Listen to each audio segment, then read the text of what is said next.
horses in the Rohirrim have been tied together before they were the Rohirrim, when they were the Eotheod. They've forever been involved in raising horses and training horses and riding horses to war. The Miras are the lords of all horses. They're sort of a strain of horses with extremely pure blood going back to time immemorial, who have developed this affection and mutual admiration for the kings and princes of Rohan. I looked at horses that might have some kind of connection with royalty in the real world, and when you think about those, things that come to mind are the battle mounts of the High Middle Ages.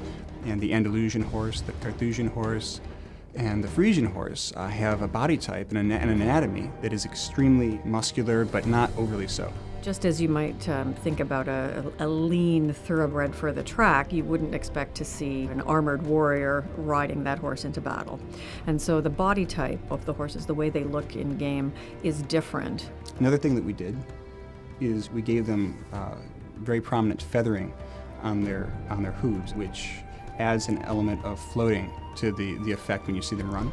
We are now at a point where the horses will be customizable in the way that avatars are. They'll have different slots that players will be able to customize. You can now manipulate their appearance piece by piece. Your head and neck gear will be able to be changed, your body gear on sort of the haunches, as well as leg protection. These are all things that players will be able to control individually. There are 3 different kinds of war steeds. There's a light, medium, and heavy. The light's going to be a little bit more mobile. The heavy steed will obviously be a little bit more of a tank. And each one of those steeds will have their own trait tree that as you progress, as you level up, you'll get points that you can then dump into those trait trees. Traits that might include affecting things like your ability to turn sharply, balance-oriented type things, your speed, how well they can evade in battle. You'll be able to ride your war steed around as a travel mount in the places where mounted combat isn't a game mechanic that's in play. There are a few that we're doing war steed versions of, so some of the most popular